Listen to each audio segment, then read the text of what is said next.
Welcome back to SportsLine right here on News Channel 5 Plus. Jon Burton with you as we cross the bottom of the hour. We got about another half hour to go as we spend yet another evening with our guy, Jonathan Hutton from Outkick 360. He joins us from his beautiful home studio in Murfreesboro, Tennessee. Jay Hutt, before we went to break, we were talking about Tom Brady. How about the Titans quarterback, Ryan Tannehill? As far as we know, unofficially, no interceptions thrown in the team periods.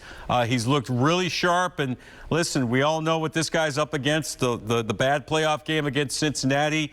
You know, the fact that he admitted that he went through a rough time getting over that performance. And, you know, they draft Malik Willis, who could be his eventual replacement. But, man, He looks carefree. He looks like a guy that's out there just slinging it, having fun. And, you know, if he's feeling any pressure, he's not showing it so far. I'm going to try to give you a stat without giving too many numbers here. Mm-hmm. But to me, John, this offense, if they get more of what they did in 2020, and I'm about to point this out, if they get back to 2020 Tannehill style offense, Arthur Smith, that signals that he's going to bounce back in a big way. 2020, of course, was the year that Henry rushed for 2,000 yards. It was the year that they set records in the passing game as well. They were exceptional. And last year was the opposite. And to me, they went more with what Todd Downing had done in Oakland, which was more 11 personnel, 3 wide receivers, 1 tight end. Mm-hmm.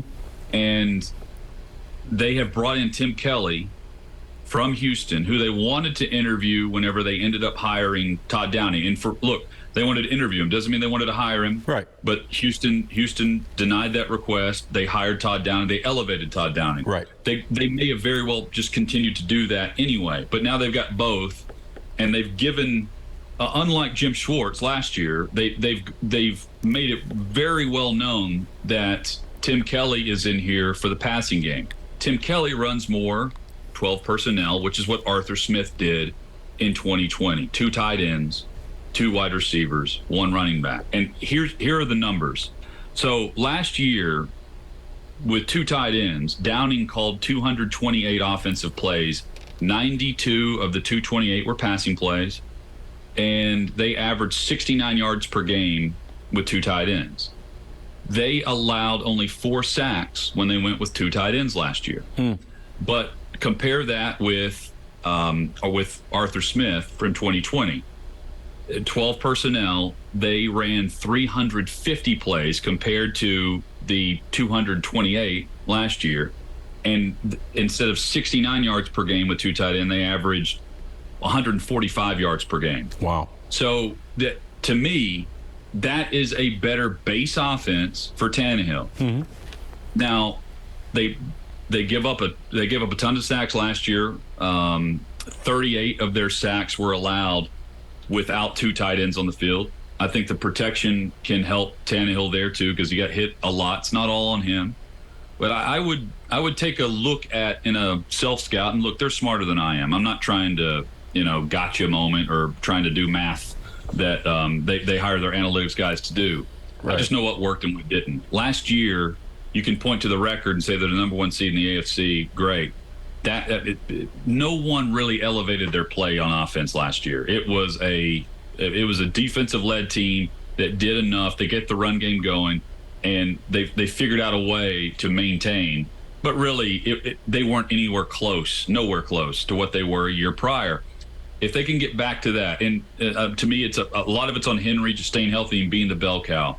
But man, if they get half the production at tight end from 2020, and then you have Robert Woods and Treylon Burks step in, they can get back to a level where you start looking around in November, and you're like, man, this seems like it's a more cohesive, more in rhythm group than what we saw at November of 2021. That I think in pointing out what Tannehill can or can't do and how we'll judge him, a lot of this comes down to what does he do best and why. Mm-hmm. And they did not do much, especially with the injuries at receiver. They did not do much throwing the football last year with 3 wide receivers on the field. Therefore, I would try to get more of Hooper and Okonkwo on the field along with a heavy set, because I think that's how this team is built, John.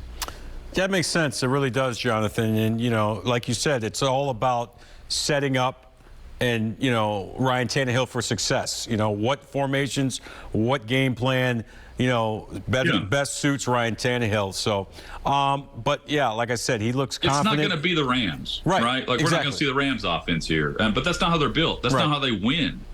And so Tannehill's got to come back and play. We won't be able to judge that until the playoffs. This team's going to the postseason, barring some crazy injury, which is always the caveat to anything we're talking about in the preseason.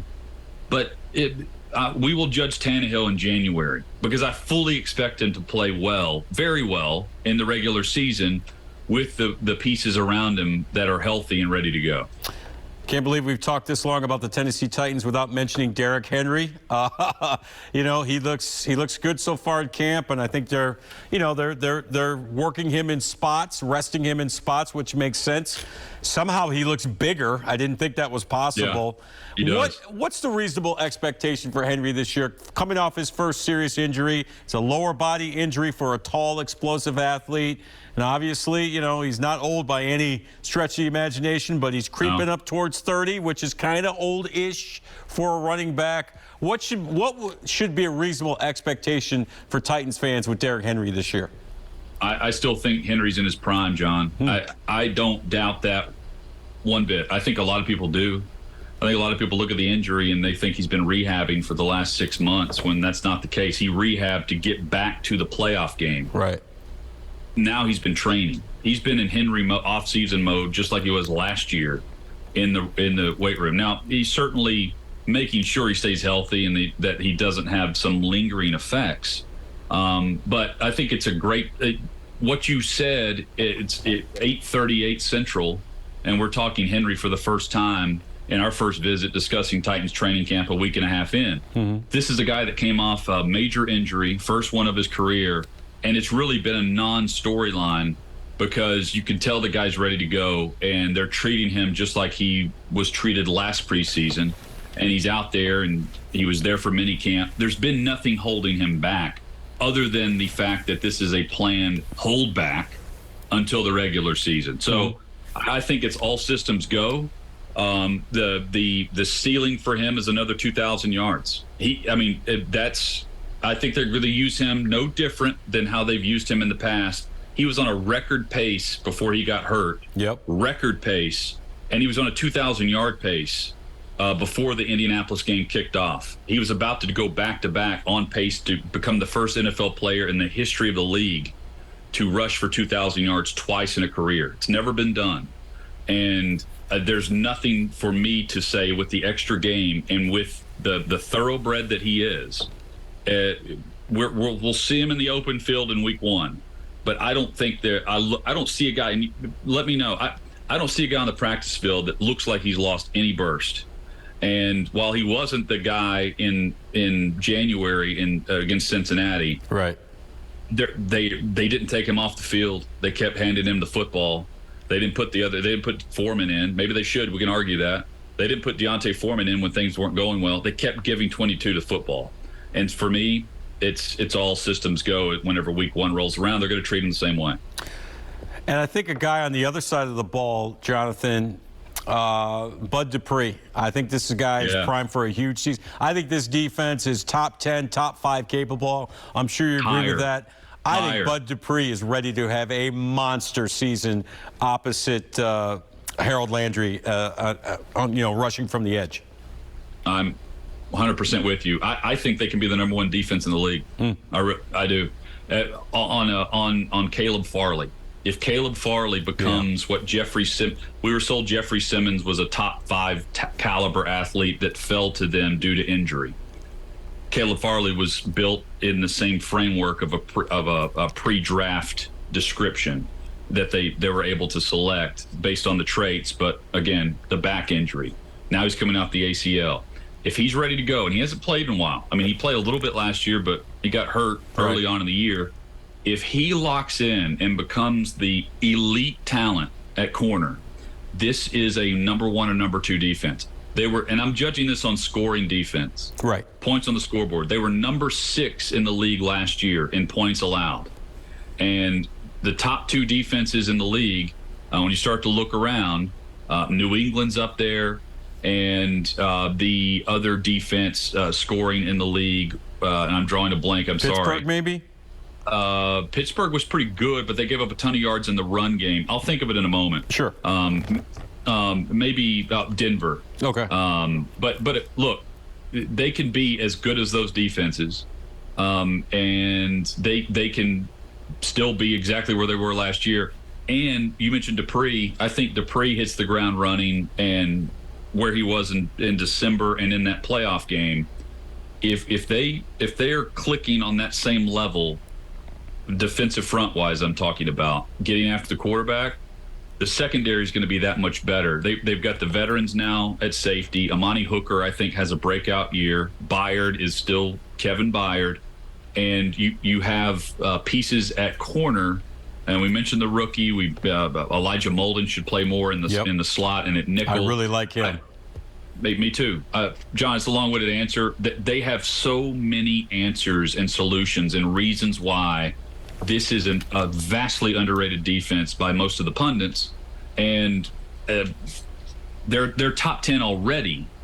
And if they have Farley that becomes the true number 1 cover corner, they have a chance to be tops in the league, and that means great things for the offense. If the offense stays on the field a couple more possessions for time of possession, that's great. They're not having to worry about a 3-point field goal, a 3-point advantage with 4 seconds left on the clock, or the chance to win or lose. Well, I love it as a old Northeast guy. I love the fact that you can still play winning football by playing defense and running the football. Those are 2 things the Tennessee Titans can certainly do. In 10 seconds, I'll say Zach Cunningham is a true blessing last year on the waiver wire. Because he is what Rashaan Evans should have been. Mm-hmm. And they lose Rashaan Evans and Jayon Brown, but they were gifted Zach Cunningham. So that's a huge reason why the defense isn't all shook up right now. No question about it. All right, time for another break. When we come back, Hutton and I are going to talk about this weekend's Music City Grand Prix, the big race through downtown Nashville over the bridge. It's going to be a rocking good time. We'll talk about that and a lot more. Stay with us here on SportsLine.